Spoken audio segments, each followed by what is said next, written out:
Hello friends, आप लोग कैसे हैं। आई होप कि आप लोग भी अच्छे होंगे। तो इस नए वीडियो में हम बात करेंगे क्लास 12 का बायोलॉजी। और बायोलॉजी में हम देखेंगे चैप्टर 2 और चैप्टर 2 का ऑब्जेक्टिव क्वेश्चन। ध्यान दीजिए, चैप्टर 2 का नाम है पुष्पी पादपों में लैंगिक जन्म। पुष्पी पादपों में लैंगिक जन्म। तो ध्यान दीजिए, इस चैप्टर का हम लोग VVI ऑब्जेक्टिव क्वेश्चन को हम लोग देखेंगे। तो इस चैप्टर का पहला क्वेश्चन है, निम्नांकित में से किस पौधे के प्रजातियों में बीज का उत्पादन असंगजनन द्वारा होता है। निम्नांकित में से किस पौधे के प्रजातियों में बीज का उत्पादन असंगजनन द्वारा होता है। तो इसका राइट आंसर हो जाएगा option number A. Option number A, एस्ट्रेसिया एवं घास। इसमें असंगजनन द्वारा बीज का उत्पादन होता है। दूसरा क्वेश्चन है, एक प्रारूपी पुष्प में प्रायः कितने प्रकार के पुष्प पत्र होते हैं। यानी पुष्पी पुष्प में यानी फूल में कितने प्रकार के पुष्प पत्र होते हैं। तो राइट आंसर होगा चार प्रकार के पुष्प पत्र होते हैं। कौन कौन, तो ध्यान दीजिए, बाह्य दलपुंज होता है, बाह्य दलपुंज, बाह्य दलपुंज होता है पहला। दूसरा है दलपुंज, दूसरा है दलपुंज। एक होता है स्त्री केसर, स्त्री केसर यानी जयांग केसर। और एक होता है पुंकेसर। एक होता है स्त्री केसर, एक होता है पुंकेसर यानी पुमंग और जयांग। तो चार प्रकार के, ध्यान दीजिए, पुष्प पत्र होते हैं किसी भी पुष्प में। तीसरा क्वेश्चन है, पुष्प कृषि को निम्न में से क्या कहते हैं। पुष्प कृषि को निम्न में से क्या कहते हैं। तो फूल की कृषि को फ्लोरिकल्चर कहते हैं। फूल की कृषि को फ्लोरिकल्चर कहते हैं। अगला क्वेश्चन है, पुष्प के नर जनन संरचना को क्या कहते हैं। पुष्प के नर जनन संरचना को पुमंग कहते हैं। पुष्प के नर जनन संरचना को पुमंग कहते हैं। और पुष्प के स्त्री जनन संरचना को हम जयांग कहते हैं। पुष्प के स्त्री जनन संरचना को जयांग कहते हैं। लेकिन चौथा क्वेश्चन पूछ रहा है कि नर जनन संरचना को क्या कहते हैं। तो नर जनन संरचना को पुमंग कहते हैं। अगला क्वेश्चन पांचवा है, पराग तथा स्पोर्स के अध्ययन को क्या कहते हैं। पराग तथा स्पोर्स के अध्ययन को क्या कहते हैं। तो राइट आंसर होगा पेलिनोलॉजी। पेलिनोलॉजी, पराग तथा स्पोर्स के अध्ययन को हम कहते हैं पेलिनोलॉजी। छठा क्वेश्चन है, पराग कणों में विशेषकर कौन सा विटामिन होता है। पराग कणों में विशेषकर कौन सा विटामिन होता है। तो पराग कणों में विशेषकर विटामिन बी होता है। पराग कणों में विशेषकर विटामिन बी होता है। ध्यान दीजिए, परागकण से एलर्जी भी होता है। यानी परागकण अगर नाक में चला जाए वायु के द्वारा तो छींक खांसी हो जाता है आदमी को। यानी नाक से और आंख से पानी आ जाता है। तो एलर्जी रोग होता है किससे, परागकणों से। अगला क्वेश्चन है सातवां, सूर्यमुखी कुल के पौधों के परागकण। सूर्यमुखी कुल के पौधों के परागकण अपनी जीवन क्षमता कितने घंटों के बाद खो देते हैं। कितने घंटों के बाद खो देते हैं।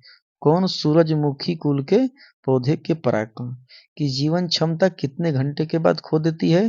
तो राइट आंसर होगा 3 घंटा। यानी 3 घंटा के बाद जो उनकी परागकण की जीवन क्षमता हो जाती है, खत्म हो जाती है। यानी 3 घंटा तक जीवित रह सकते हैं। किस कुल के, तो सूर्यमुखी कुल के पौधे के परागकण। आठवां क्वेश्चन है, पुष्प का स्त्री दल चक्र बना होता है। पुष्प का स्त्री दल चक्र बना होता है। ध्यान दीजिए, पहला नंबर कि जो स्त्री केसर होता है उसमें स्टिग्मा भी होता है, स्टाइल भी होता है, ओवरी भी होता है। तो हो जाएगा राइट आंसर सभी। यानी वर्तिकाग्र भी होता है। ध्यान दीजिए, वर्तिका भी होता है और अंडाशय भी होता है। तो राइट आंसर होगा सभी।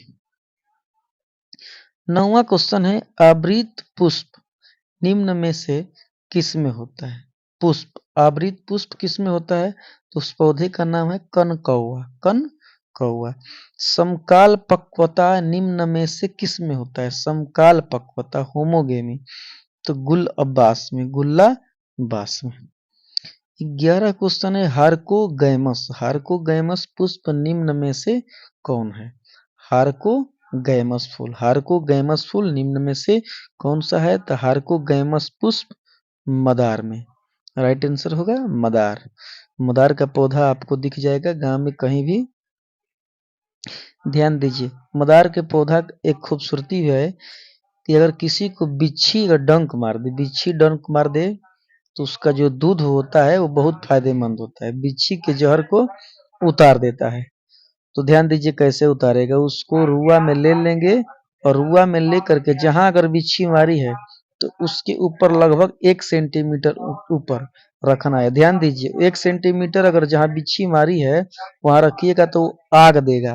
तो जब आग देगा ना, यानी जलन देगा, तो हल्का दूर हटा लीजिए, फिर उसके नजदीक से हटाइए, फिर दूर हटाइए। ऐसा करने से जो बिच्छी का जहर होता है वो उतर जाता है। तो सोच लीजिए कितना मदार का दूध फायदेमंद है। तो हार्कोगैमस पुष्प किस में होता है? तो मदार में होता है। अगला क्वेश्चन है, चमगादड़ द्वारा परागण कहलाता है, चमगादड़ द्वारा परागण कहलाता है, तो चमगादड़ द्वारा क्रिप्टेरोफिली कहलाता है, चमगादड़ द्वारा परागण क्रिप्टेरोफिली कहलाता है। 13 क्वेश्चन है, सेमल में किसके द्वारा परागण होता है? सेमल में, जो सेमल का पौधा है उसमें परागण किसके द्वारा होता है? तो सेमल में परागण चमगादड़ द्वारा होता है, चमगादड़ द्वारा राइट आंसर होगा। 14 क्वेश्चन है, घोंघे द्वारा परागण कहलाता है, घोंघे द्वारा मतलब कि जिसमें घोंघा द्वारा परागण होता है क्या कहलाता है? तो मेलेकोफिली, मेलेकोफिली राइट आंसर होगा ए, मेलेकोफिली, यानी घोंघे द्वारा परागण मेलेकोफिली द्वारा होता है। 15 क्वेश्चन है, इनमें से कौन नर युग्मक से संयोजन करके भ्रूणपोष बनता है? कौन नर युग्मक से संयोजन करके भ्रूणपोष बनता है? तो राइट आंसर होगा सहायक कोशिका, यानी सहायक कोशिका नर युग्मक से संयोजन करके भ्रूणपोष बनाती है। अगला क्वेश्चन है, एंटोमोफिली पर परागण निम्न में से किसके द्वारा होता है? एंटेमोफिली, एंटोमोफिली में परागण किसके द्वारा? तो कीट द्वारा होता है। ध्यान दीजिए, कीटों द्वारा एंटोमोफिली पर परागण होता है। 17 क्वेश्चन है, ऑर्नियोफिली, ऑर्नियोफिली पर परागण किसके द्वारा होता है? तो ध्यान दीजिए, एंटोमोफिली कीटों द्वारा, तो ऑर्नियोफिली पक्षियों द्वारा होता है, ऑर्नियोफिली परागण पक्षियों द्वारा होता है।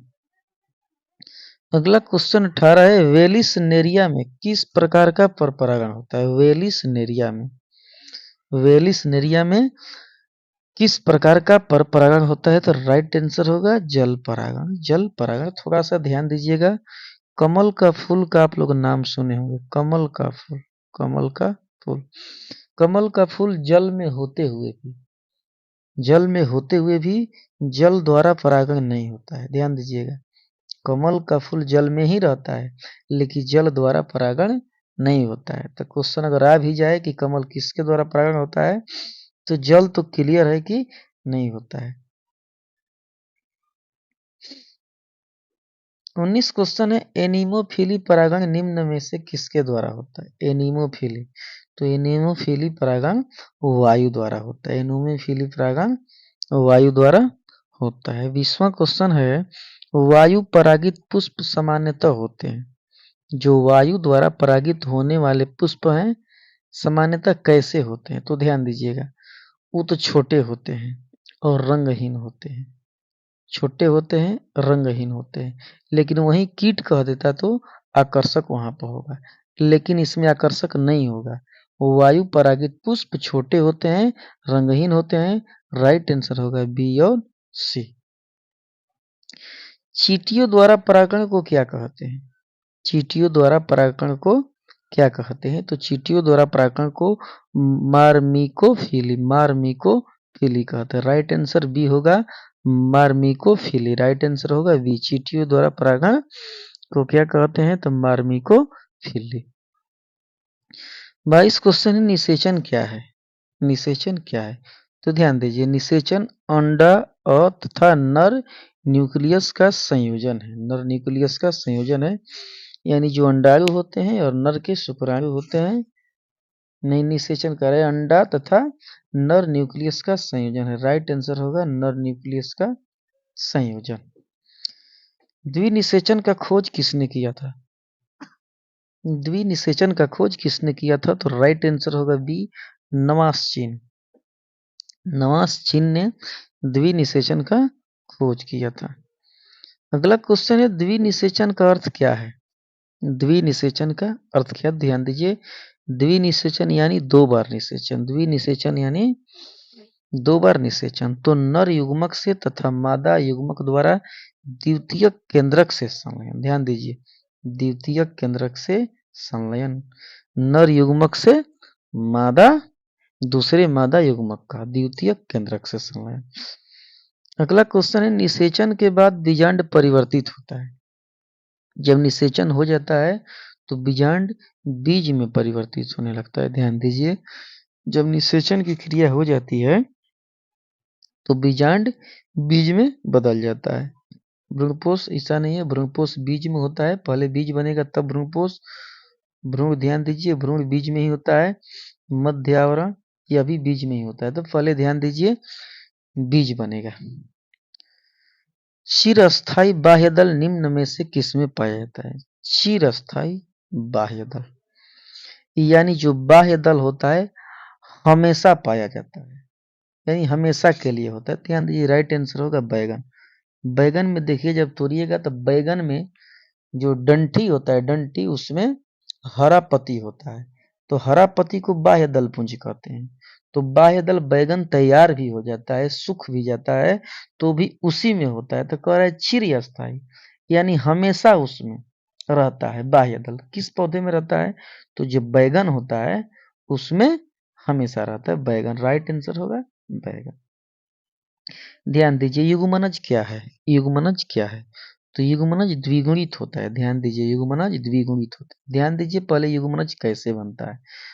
तो नर और मादा, नर और मादा, यानी शुक्राणु अंडाणु, शुक्राणु और अंडाणु, अंडाणु जब दोनों संलयन करेंगे यानी मिलेंगे, तो जो यहाँ मिलेंगे, जो मिलने के बाद वो पदार्थ जो बनेगा वही युग्मनज कहलाता है, वही युग्मनज कहलाता है। तो ध्यान दीजिए, एक यहाँ से आता है, एक यहाँ से आता है, तो हो गया दो।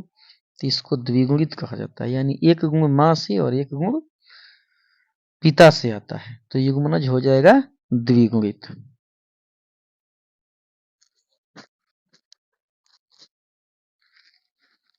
28 क्वेश्चन है, भ्रूणपोष क्या है?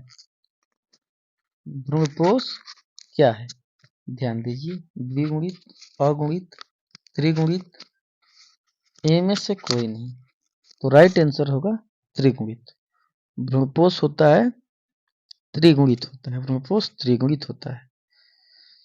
केंद्रकीय भ्रूणपोष, ध्यान दीजिए, अगला क्वेश्चन 29 नंबर, केंद्रकीय भ्रूणपोष निम्न में से किसमें होता है? केंद्रकीय भ्रूणपोष निम्न में से किसमें होता है? तो राइट आंसर होगा नारियल। नारियल में केंद्रकीय भ्रूणपोष होता है, यानी भ्रूणपोष केंद्र में होता है। अगला क्वेश्चन है, भ्रूणकोश की सेंट्रल कोशिका है। भ्रूणकोश की सेंट्रल कोशिका द्वितीय कोशिका है। भ्रूणकोश की सेंट्रल कोशिका द्वितीय केंद्रक है। ठीक है। अगला क्वेश्चन है, भ्रूणपोष की उत्पत्ति किससे होती है? भ्रूणपोष की उत्पत्ति किससे होती है? तो भ्रूणपोष की उत्पत्ति गुरु बीजाणु से होती है। भ्रूणपोष की उत्पत्ति गुरु बीजाणु से होती है। 32 क्वेश्चन है, इनमें कौन द्विगुणित है? इनमें कौन द्विगुणित है? तो इनमें द्विगुणित होगा द्वितीयक केंद्रक। राइट आंसर होगा द्वितीयक केंद्रक। अगला क्वेश्चन है, आवृतबीजी पादप में बीज के निर्माण के समय द्वितीयक केंद्रक परिवर्तित हो जाता है। आवृतबीजी पौधों में बीज के निर्माण के समय द्वितीयक केंद्रक परिवर्तित हो जाता है, तो राइट आंसर होगा इसका भ्रूणपोष में परिवर्तित हो जाता है। 34 क्वेश्चन है, पराकोष भीति में इनमें कौन सा नहीं होता है?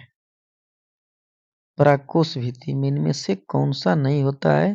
तो देखिए, एंडोथीसियम होता है, मध्यप्रद भी होती है, टेपिटम भी होता है, इंटेगुमेंट नहीं होता है। इंटेगुमेंट नहीं होता है, तो राइट आंसर होगा डी, इंटेगुमेंट। जाइगोट से भ्रूण बनने तक की क्रिया को कहते हैं। जाइगोट से भ्रूण बनने की क्रिया को कहते हैं, तो उसे कहते हैं एम्ब्रियोजेनी। राइट आंसर होगा एम्ब्रियोजेनी। जिन परिपक्व बीजों में भ्रूणपोष रहता है उन्हें कहते हैं। जिन परिपक्व बीजों में भ्रूणपोष रहता है उन्हें क्या कहते हैं? तो जिन परिपक्व बीजों में भ्रूणपोष रहता है उन्हें एंडोस्पर्मिक कहते हैं। एंडोस्पर्मिक कहते हैं। अगला क्वेश्चन है, जब एक भ्रूणपोष में भ्रूण की संख्या एक से अधिक होती है। जब एक भ्रूणकोष में भ्रूण की संख्या एक से अधिक होती है तब उस स्थिति को क्या कहते हैं? जब एक भ्रूणकोष में भ्रूण की संख्या एक से अधिक होती है तब उस स्थिति को क्या कहते हैं? तो उस स्थिति को पॉलीएम्ब्रियोनी कहते हैं। ध्यान दीजिए, इंग्लिश नाम है, हिंदी नाम हम किताब में कॉपी में आप लोगों का सब लिखवा दिए हैं। पॉलीएम्ब्रियोनी पाई जाती है, ध्यान दीजिए, पॉलीएम्ब्रियोनी पाई जाती है, तो पॉलीएम्ब्रियोनी सिस्टरस में पाई जाती है। अगला क्वेश्चन है, अनिषेक जनन सामान्यतः मिलता है। अनिषेक जनन यानी जो बिना निषेचन का होता है, बिना निषेचन का, तो बिना निषेचन का इसमें हो जाएगा राइट आंसर अंगूर। यानी अंगूर में अनिषेक जनन होता है। अंगूर हो गया, केला हो गया, इस सब में अनिषेक जनन होता है। अंडप का बिना निषेचित हुए, अंडप का बिना निषेचित हुए विकसित होना कहलाता है। अंडप का बिना निषेचित हुए विकसित होना कहलाता है। राइट आंसर होगा पार्थिनोकार्पी। पार्थिनोकार्पी। अगला क्वेश्चन है, अंड उपकरण में होती है। अंड उपकरण में होती है। अंड किस उपकरण में होती है? तो अंड व सहायक कोशिकाएं। राइट आंसर होगा डी, अंड व सहायक कोशिकाएं।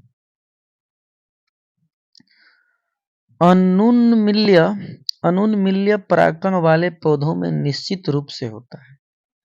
अनुन्मील्य परागकण वाले पौधों में निश्चित रूप से होता है, तो राइट आंसर होगा इसका ऑप्शन नंबर ए, स्वपरागण होता है। स्वपरागण।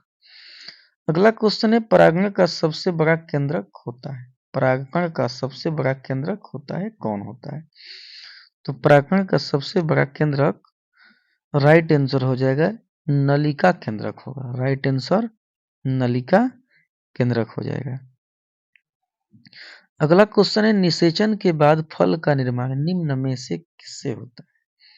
ध्यान दीजिए, निषेचन के बाद फल का निर्माण निम्न में से किससे होता है? तो फल का निर्माण अंडाशय से होता है। ध्यान दीजिए, अंडाशय से भी होता है, एक होता है पुष्पासन होता है। तो ध्यान दीजिए, अंडाशय से अगर फल का निर्माण होगा तो सत्य फल कहलाता है, लेकिन वहीं पुष्पासन से फल का निर्माण होगा तो असत्य फल कहलाता है। तो ध्यान दीजिए, निषेचन के बाद फल का निर्माण अंडाशय से होगा। इसमें होगा आंसर राइट, अंडाशय से। किस फल का बीज चोल खाया जाता है? किस फल का बीज चोल खाया जाता है? तो राइट आंसर होगा सभी। राइट आंसर होगा सभी, यानी लीची का भी बीज चोल, शरीफा का भी, जायफल का भी। राइट आंसर होगा इनमें से सभी। अगला क्वेश्चन है, पुष्पासन खाया जाता है। पुष्पासन, पुष्पासन खाया जाता है किन का? चार ऑप्शन दिया है, कह रहा है कि किसका पुष्पासन खाया जाता है? तो राइट आंसर होगा इसका सेब का। जो सेब होता है उसका पुष्पासन खाया जाता है। अगला क्वेश्चन है, असत्य फल का उदाहरण निम्न में से कौन है? असत्य फल, असत्य फल निम्न में से कौन है? तो हो जाएगा आंसर इसमें सेब हो जाएगा, क्योंकि पुष्पासन से अगर फल का निर्माण होता है तो वे असत्य फल कहलाते हैं, और जब अंडाशय से फल का निर्माण होता है तो वे सत्य फल। और सेब होता है पुष्पासन से तैयार होता है, तो ध्यान दीजिए हो जाएगा असत्य फल। सत्य फल का निर्माण किससे होता है अभी बताएं। सत्य फल का निर्माण अंडाशय से होता है। सत्य फल का निर्माण अंडाशय से होता है, ध्यान दीजिए। बहुभ्रूणता सबसे ज्यादा किसमें पाई जाती है? बहुभ्रूणता सबसे ज्यादा किसमें पाई जाती है? तो बहुभ्रूणता सबसे ज्यादा जिम्नोस्पर्म में पाई जाती है। और इस चैप्टर का लास्ट क्वेश्चन है, निम्न में से किसमें जल परागण होता है? किसमें जल परागण होता है? तो राइट आंसर होगा इसका सी। राइट आंसर होगा सी, हाइड्रिला। ध्यान दीजिए, कमल हम बताए हैं कि कमल में जल परागण नहीं होता है क्योंकि जल में ही रहता है फिर भी। और जलकुंभ भी, जलकुंभ भी जल में ही रहता है लेकिन जल परागण नहीं होता है, बल्कि हाइड्रिला में जल परागण होता है। तो राइट आंसर हो जाएगा हाइड्रिला।